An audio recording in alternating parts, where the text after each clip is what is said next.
The garden erupted. Alara came sprinting back across the courtyard with a stick in one hand, a fistful of Wintermint in the other, and a declaration on her lips that stopped both of them mid-breath. "There's a man at the gate. He says he knows Mama." Serafina's fingers tightened around Kaelin's hand. Not fear, something older. Something she thought she'd buried under stone and silence and the weight of a life rebuilt. Kaelin was already standing, his body shifted in front of hers, not blocking her, never blocking her, but positioning himself the way a door positions itself between a house and a storm. He looked down at Alara. What did the man look like? Old, skinny. He has a mark on his face. She traced a line from her eyebrow to her chin. He called me Little Rabbit. Serafina's blood went cold. Only one person in the world had ever called her that. Only one person would walk up to the gates of a vampire king's citadel with nothing but a scar and a nickname, and the kind of arrogance that comes from believing the world still owes you something. "That's my father," Serafina said. "Believe me when I tell you."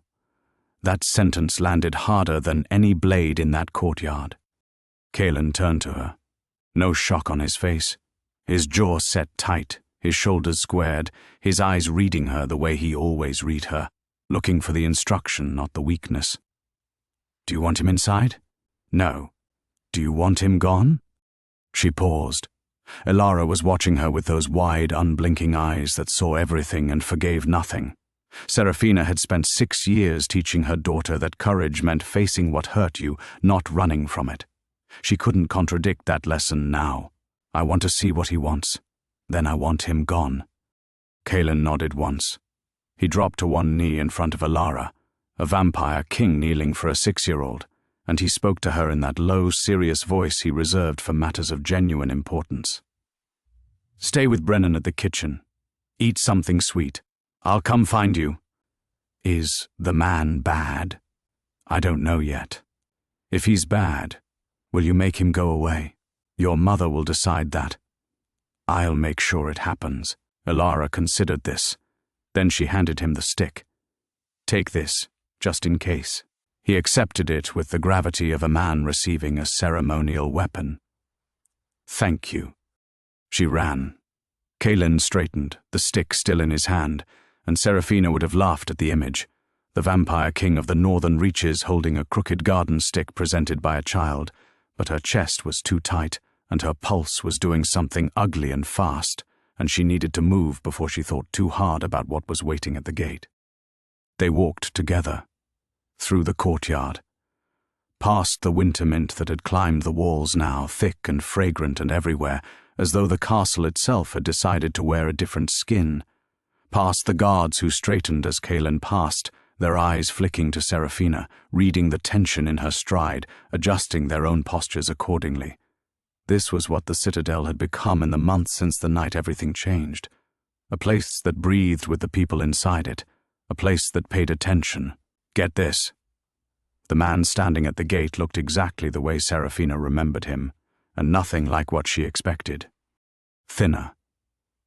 The scar Alara described ran from his left brow to his jaw, new, ugly, healed badly. His clothes were road-worn, patched at the elbows and knees, the kind of repair work done by someone who'd forgotten how to ask for help. He stood with his hands at his sides, and when he saw Serafina come around the corner, his whole body flinched. Not a flinch of fear, a flinch of recognition, the kind your body does when it sees something it lost and never expected to find again. "Sera," he said, his voice. She hadn't heard that voice in almost 7 years. It used to fill rooms. It used to boom across the house when he came home from the mines, shaking dust from his hair, smelling of copper and sweat, scooping her up with one arm and spinning her until she screamed with joy. That voice had been the biggest sound in her childhood. Now it was thin, quiet, worn down to a whisper. "Hello, Marin," she said. Not Papa, not Father, his name. He absorbed that. You could see it hit him, the way his chin dropped 1/2 inch and his hands curled and uncurled at his sides. Then he looked at Kaelin, and whatever he saw there made him take a full step backward. Kaelin said nothing. He didn't need to. He stood behind Serafina's left shoulder with the stillness of someone who could end a conversation in 14 different ways and had decided to let someone else choose the method. "I heard you were here," Maren said. His eyes kept drifting back to Kaelin, then snapping to Serafina, then drifting again. "Heard stories in the south about a woman in the northern reaches, a woman who survived Lord Aldrich. I didn't survive him. I ended him. I know. That's why I came." "Why?" He swallowed. "Because I should have been the one to end him. And I wasn't. And I need to say that to your face. Here's what nobody tells you about forgiveness. It's not a door. It's not a bridge. It's not any of the pretty things people compare it to. It's a decision made by a body that remembers pain. And the body doesn't care about poetry. The body remembers the exact weight of absence. The body remembers the shape of every room that should have had a father in it and didn't. Serafina's body remembered. "Come inside," she said. Kaelin's eyes moved to her. She felt the question in his gaze without looking. She answered it the same way. Kitchen. Brennan's kitchen. Not the hall. The distinction mattered. The great hall was for formal audiences, for declarations, for the business of the kingdom. Brennan's kitchen was for bread and warmth and conversations that needed walls close enough to hold them. They walked, Maren between them, and you could see him cataloguing everything he passed. The guards, the stone, the Wintermint crawling up the walls, the banners that no longer bore Aldrich's crest but Kaelin's, a single black thorn on silver, the mark of a king who'd chosen transformation over tradition. Maren's eyes were wide and moving fast, the eyes of a man who'd expected a monster's den and found something else entirely. Brennan's kitchen was warm. It was always warm. The old steward had a talent for keeping fires fed and bread rising and conversation civil, and when they walked in, he took one look at Serafina's face and cleared the room without being asked. Elara was perched on a stool in the corner, eating honeycomb, and Serafina went to her first. "I need you to go with Brennan for a while." "Why?" "Because I'm going to have a grown-up conversation and it might be boring." Elara looked at Maren, then at Serafina, then at Kaelin. Whatever she read in those 3 faces told her everything she needed. "Okay. But I'm keeping the honeycomb." "Deal." Brennan lifted her off the stool, honeycomb and all, and carried her out. The door closed behind them with a sound that was too soft for the weight it carried. Maren stood near the fire. Serafina sat at the table. Kaelin leaned against the wall by the door, arms crossed, the garden stick still in his hand. If Maren found that strange, he didn't say so. "Talk," Serafina said. Maren took a breath that rattled in his chest. "I left when you were 2. I know how old I was. Your mother and I, we had nothing. Less than nothing. The mines closed, the village was dying, and I got an offer to work a merchant road south. Protection detail. The money was good. I told your mother I'd send it. I told her I'd come back." Serafina's hands were flat on the table. Steady. She wouldn't give them permission to shake. "You sent money for a year. Then you stopped. I got hurt." He gestured at the scar. "Bandit ambush on the road past Greymere. Took a blade across my face and lost the sight in my left eye for 6 months. By the time I could work again, the merchant had moved on, the crew had scattered, and I was alone in a town I didn't know with nothing to send and no way to get back. You had legs." That landed. His jaw clenched and his shoulders pulled inward, and for a moment he looked exactly the way Elara looked when she'd been caught in a lie, small and cornered and desperately hoping the truth would be enough. "I had shame," he said. "I had shame, and I let it grow until it was bigger than anything else. Bigger than the road home, bigger than the promise I made. Every year I didn't come back, the next year got harder, and the year after that got impossible, and by the time your mother—" He stopped. Serafina waited. She could feel Kaelin's attention behind her, steady and alert, reading the room the way a musician reads silence between notes. "I heard what happened to her," Maren said. I was in Bridgefall when word came down from the north. Lord Aldrich's men had taken a woman and her child from Thornfield, payment for a debt the village couldn't pay. Now hear me out. Seraphina had spent years building herself around that memory. Stone by stone, wall by wall, she'd constructed a version of herself that could hold the weight of what Aldrich had done to her mother, what Aldrich had done to her, what it meant to be 6 years old and standing in a room full of cruelty with no one to stand in front of you. She'd built that structure carefully, and it was strong, and she didn't need anyone to validate it or apologize for not being there to prevent it. But the body remembers. And when Maren said those words, taken a woman and her child, something in the architecture shifted, not crumbled, not collapsed, shifted. A door she'd sealed shut cracking open 1/2 inch, and behind it the draft of something that was either grief or rage or the place where those two things stop being different. You heard, she said. And you still didn't come. I went to Thornfield. I stood in your mother's empty house and I looked at the marks on the door where Aldrich's men had kicked it in, and I knew with everything I had, that I should walk north and find you and bring you home. And I couldn't move. I stood in that doorway for 2 hours.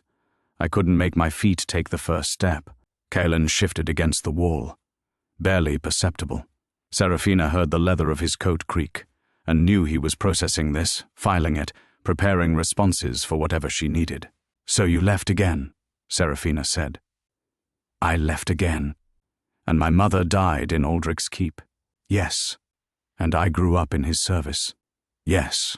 And I escaped when I was 17 with nothing but the scars on my back and a promise I made to myself that I would never wait for someone to save me. Maren's eyes were wet. The tears sat there, held in place by something that might have been pride, or might have been the understanding that he had no right to cry in front of the woman his absence had forged. And then what? Seraphina leaned forward. And then I built a life, a real one. In the East, washing floors and mending cloth and learning to read, because my mother never could and I swore I'd do it for her. And then I had Elara, and then Lord Aldrich's men found me, because men with that kind of power never stop looking for things they consider theirs, and they dragged me back, and they beat me in front of my daughter, and my 6-year-old child ran barefoot through a frozen forest to the one place no human had ever gone willingly, the gates of the Vampire King, and she begged for help. She begged because there was no one else, because her grandfather was in some southern town being too ashamed to walk north. I swear this happened. The silence in that kitchen was the heaviest thing any of them had ever carried. Maren's hands were shaking. Not a performance. Not a play for sympathy. The genuine, ugly tremor of a man standing in the wreckage of his own choices and seeing for the first time the complete shape of what those choices cost. I know, he said. I know all of it. And I didn't come here to ask you to forgive me. Good. Because I might not. I came here to see you. To see that you're alive, to see that little girl and know she exists and carry that with me when I leave. You don't get to carry her. You don't get to take my daughter's face with you as a comfort. She's not your redemption. That hit him so hard his knees buckled. Literally. He caught himself on the edge of the hearth, hand pressed flat against the stone, and for a moment he was just a tired old man holding himself up by the fireplace in a vampire's kitchen. And Seraphina felt something move in her chest that she didn't want to feel and couldn't stop. Kaelan moved then. He pushed off the wall, set the garden stick on the table and walked to the fire. He picked up the kettle Brennan kept warm and poured 3 cups of whatever herbal mixture the old steward brewed. He set one in front of Seraphina, one in front of the chair nearest Maren, and he took the third himself, returning to the wall without a word. This is the thing about Kaelan that broke every expectation anyone ever had of a vampire king. He didn't posture. He didn't command. He poured tea for the broken father of the woman he loved, because the moment needed warmth more than it needed authority. No one would write songs about it. No bard would put it in a verse. But Seraphina saw it, and Maren saw it, and it did more to explain the kind of man Kaelan was than any throne or crown or declaration ever could. Maren sat down, He wrapped both hands around the cup. He didn't drink. He just held it and let the heat soak into his palms and looked at the table. "She looks like Lissa," he said quietly. "Ilara. She looks exactly like your mother." Serafina's throat closed. She breathed through it. She lifted her own cup and took a sip that tasted of nothing because her senses had shut down everything except the sound of his voice and the name he'd just said. "I know," she said. "Your mother had that same look. The one that says, 'I see you and I've already decided what you're worth.'" Lissa could walk into any room and every person in it would know within 30 seconds whether she approved of them. Most didn't pass. Ilara walked into a room full of vampires. "I heard she changed a kingdom. I heard that too. She got that from Mama. Not from you." He nodded, not arguing, not defending, just accepting the cut and letting it bleed. You know what's strange? Serafina had imagined this conversation 1,000 times. In the dark of Aldrich's keep, in the silence of the rooms she rented in the east, in the cold of the night she ran with Ilara in her arms. She'd imagined rage. She'd imagined screaming. She'd imagined a reckoning so loud and furious that it would shake the walls and leave her breathless and finally empty of the weight she carried. But the real thing was quiet. The real thing was two people sitting at a kitchen table with tea going cold, saying true things in plain voices, and the plain voices were harder than the screaming would have been because you can hide behind volume but you can't hide behind truth. This is what it looked like. Serafina sitting straight-backed in her chair, Merrin hunched over his cup, Kaelin silent against the wall, and the fire popping softly in the hearth. 3 people in a room with 20 years of damage between 2 of them, and a third who had the power to destroy or protect, and was doing neither, because this wasn't his fight and he knew it. "What did you do?" Serafina said. "In all those years? Where were you?" "Everywhere. Nowhere that mattered. I worked roads. I worked farms. I fell in with a crew running supplies for the Southern Lords and did that for a while until the crew fell apart. I drank too much. I stopped drinking. I drank again. I stopped again. I worked a vineyard in Ashenmere for 3 years and it was the closest I came to peace. But the owner died and his son sold the land and I moved on. That's not a life. That's a list of places. I know. You could have come back at any point. Any point, Merrin. The shame you're describing, it's real. I believe it's real. But it was never bigger than your daughter. It was never bigger than your grandchild. You chose to let it be, and that choice is yours. And I can't unmake it for you. I'm not asking you to. Then what are you asking? He looked up. His eyes were red and his scar pulled tight across his face, and he looked ancient and broken and desperately, painfully human. Can I see her? Just once. I'll leave after. You'll never hear from me again. I just want to see her face and tell her. He stopped. Tell her nothing. I don't have anything to tell her. I just want to see her. Serafina turned her head and looked at Kaelin for the first time since they'd sat down. He met her gaze. Nothing in his expression that directed or pressured. Pure attention. He was hers to command in this moment, not as a king deferring to a subject, but as a partner yielding to the person whose life was most at stake. If she said no, he'd escort Merrin out. If she said yes, he'd open the door. Serafina looked back at her father. Let me tell you something real. The hardest thing a person can do is separate the parent they needed from the person standing in front of them. The parent she needed would have walked north. The parent she needed would have kicked down Aldrich's door. The parent she needed would have held her mother's hand while she died and carried Serafina out on his back and built a life around the rubble. That parent didn't exist. This one did. This thin, scarred, shaking man with road dust on his boots and tears he couldn't shed and 20 years of wrong choices stacked behind him. One condition, Serafina said. He nodded immediately. No hesitation. Anything. Don't tell her who you are. She doesn't need that right now. She's 6. She has a father. She gestured toward Kaelin without looking. She has a family. If someday I decide she's ready to know about you, I'll tell her myself. On my terms, in my time. Merrin's face crumpled. Not dramatically, quietly. The way a wall crumbles when the last support gives way, not with a crash but with a settling, a surrender to gravity, a final acknowledgement that the structure can't hold anymore. "Okay," he whispered. Kaelin. He was already moving. He set his untouched cup on the counter, opened the kitchen door, and spoke to someone in the corridor. Quiet words Serafina couldn't hear. Then he returned to his spot by the wall and waited. 2 minutes. Maybe 3. Then the sound of small boots on stone, and Brennan's low murmur, and the door swung open, and Alara walked in with honeycombs smeared across her chin, and a look of profound annoyance at having been interrupted. "I wasn't done eating." "I know," Serafina said. "Come here." Alara walked to her mother. Serafina lifted her onto her lap and turned her toward Maren. "This is a traveler from the south. He's passing through. He wanted to meet you." Alara studied Maren the way she studied everything.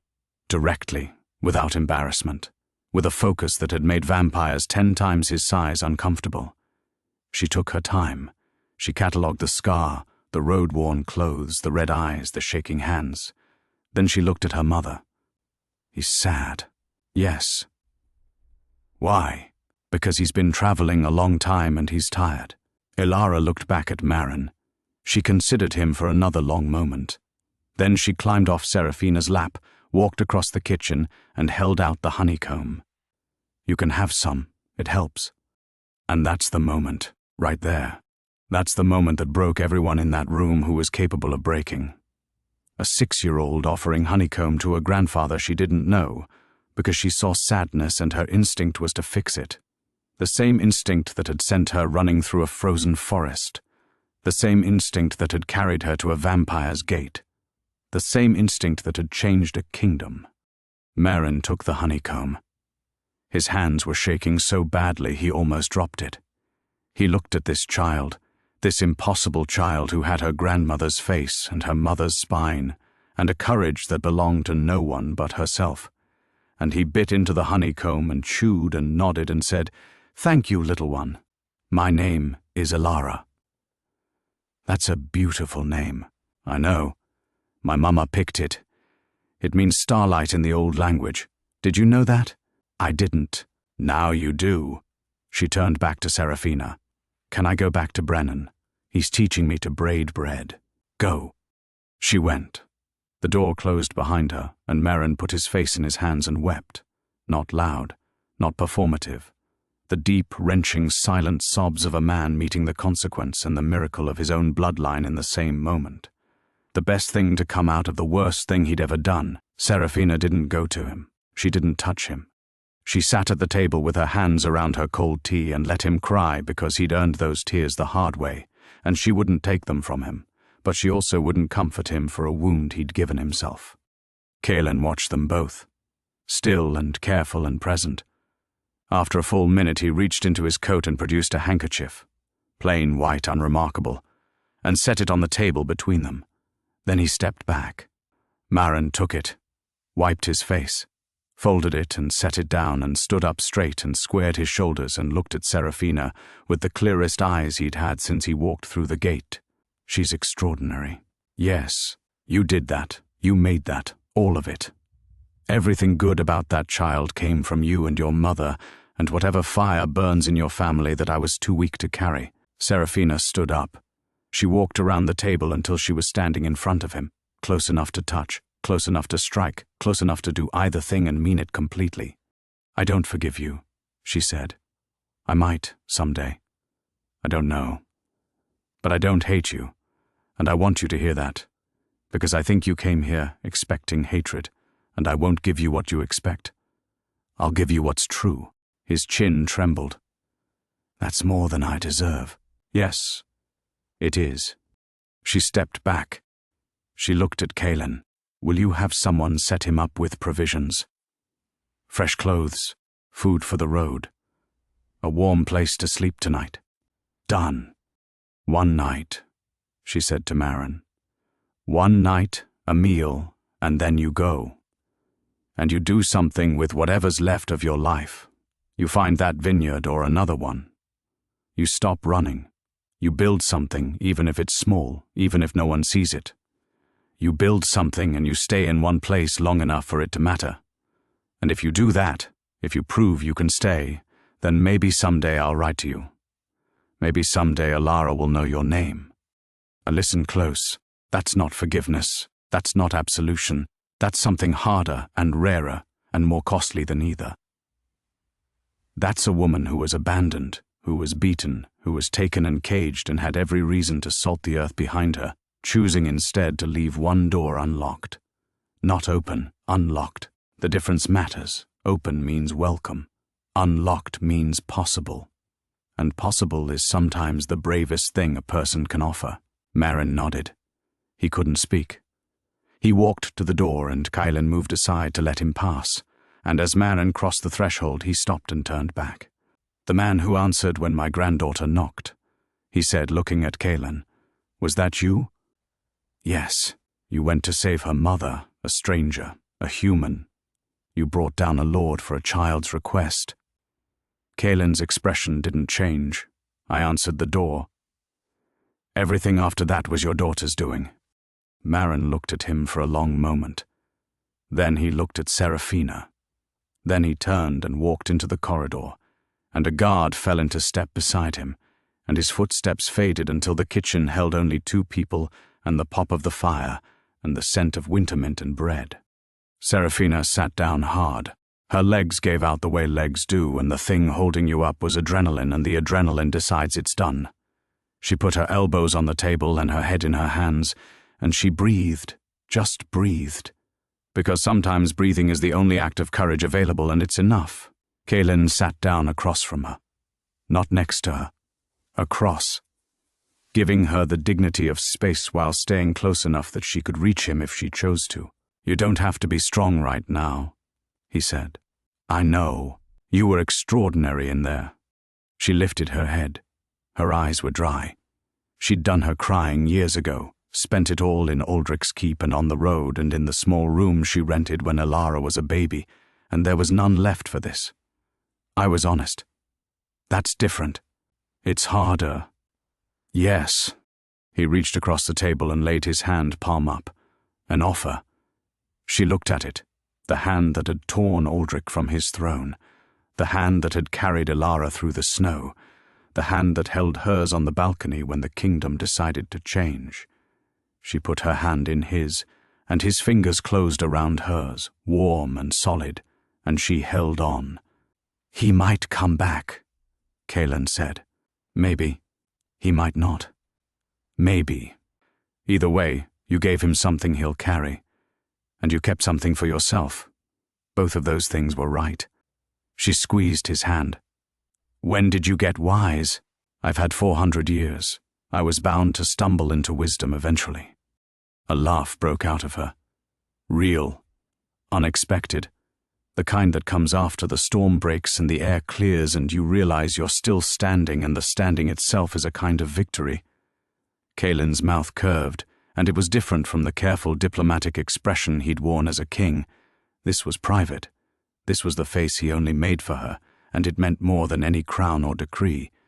Alara's voice carried through the stone. Something about bread and shapes, and whether a dragon counted as a valid bread architecture.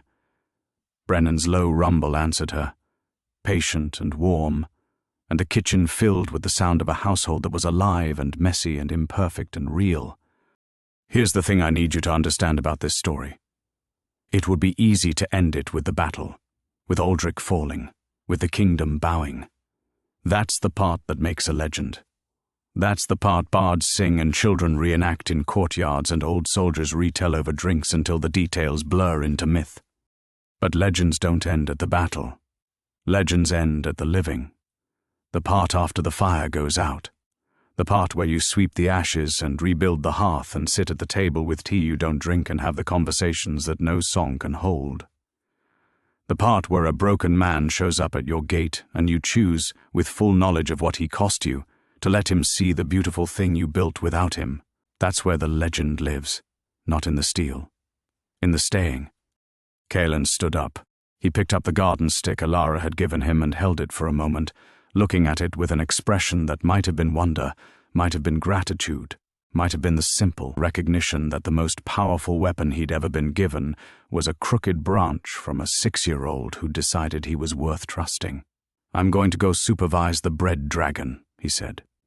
"You're the king, and she's Elara. We both know who outranks whom." He walked to the door, paused, turned back.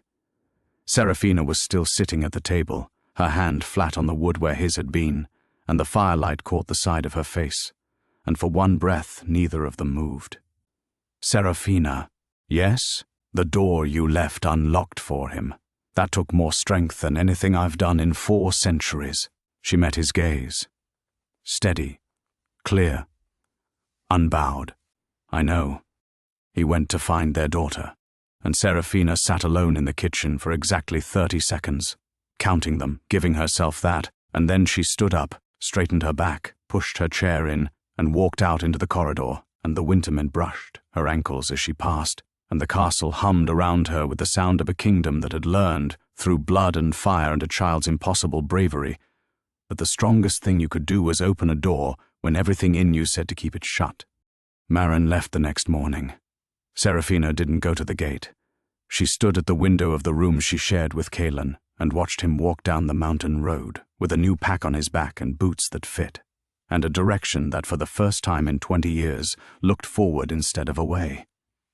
He didn't look back. She was glad. Looking back would have been for him. Walking forward was for her. 8 months later, a letter arrived from Ashenmere. Short, careful, written in a hand that shook but stayed on the line. "I found a vineyard, not the same one, a new one. Small, the soil is good. I'm staying. I planted Wintermint by the door because a guard at your castle told me what it means. I'm staying, Sera. I'm staying and I'm building, and I'll be here if you ever choose to write. Your father, Maren." She read it twice, folded it, put it in the drawer where she kept Elara's first drawing and the Wintermint sprig from the balcony and the handkerchief Kaelan had offered her father. She didn't write back, not yet. But she kept the letter, and keeping it was its own kind of answer. Spring came hard that year. The snow melted fast and the mountain streams ran high, and the Wintermint exploded across the castle grounds in waves of green so vivid it looked painted. Elara turned 7 and demanded a real sword, which Kaelan provided over Seraphina's theatrical objections, and the child spent the spring swinging it at training dummies in the yard, while Brennan watched with the resigned expression of a man who had given up trying to predict what this family would do next.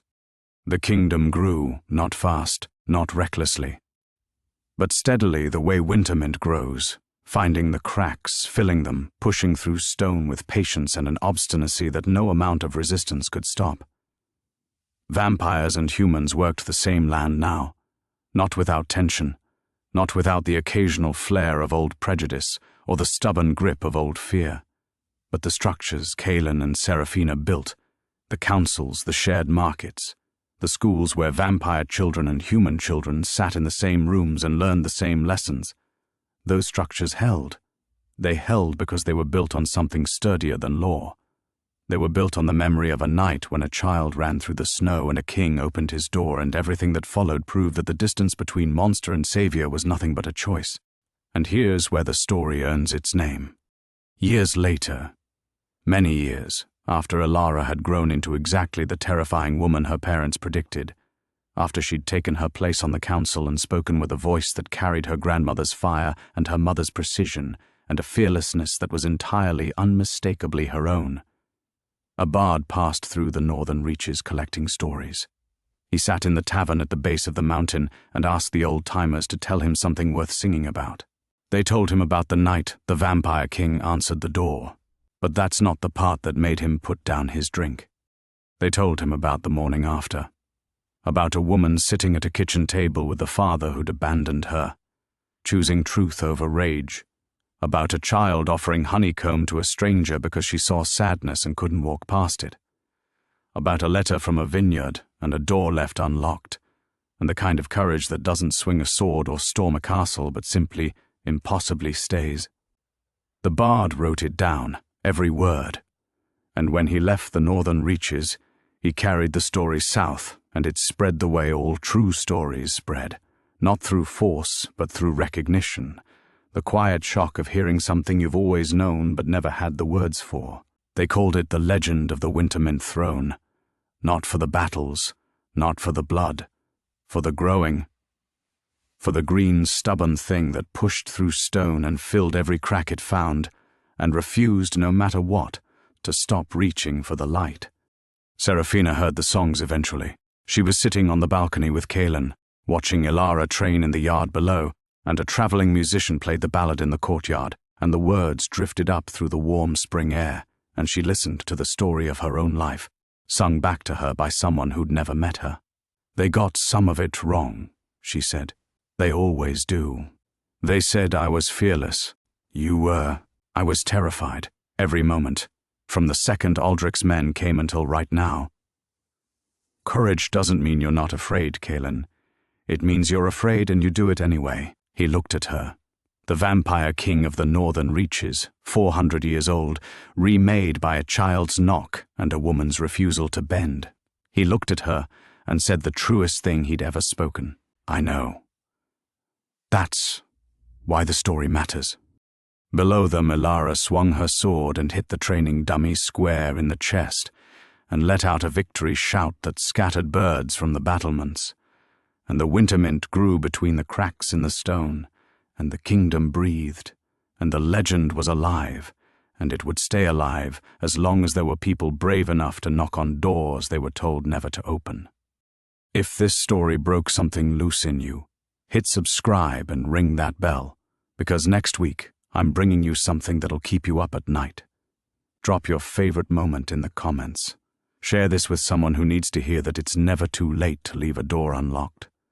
And remember, the strongest thing you can ever do isn't winning the fight. It's choosing to stay in the room after the fight is over. This has been The Legend Builder. I'll see you next week.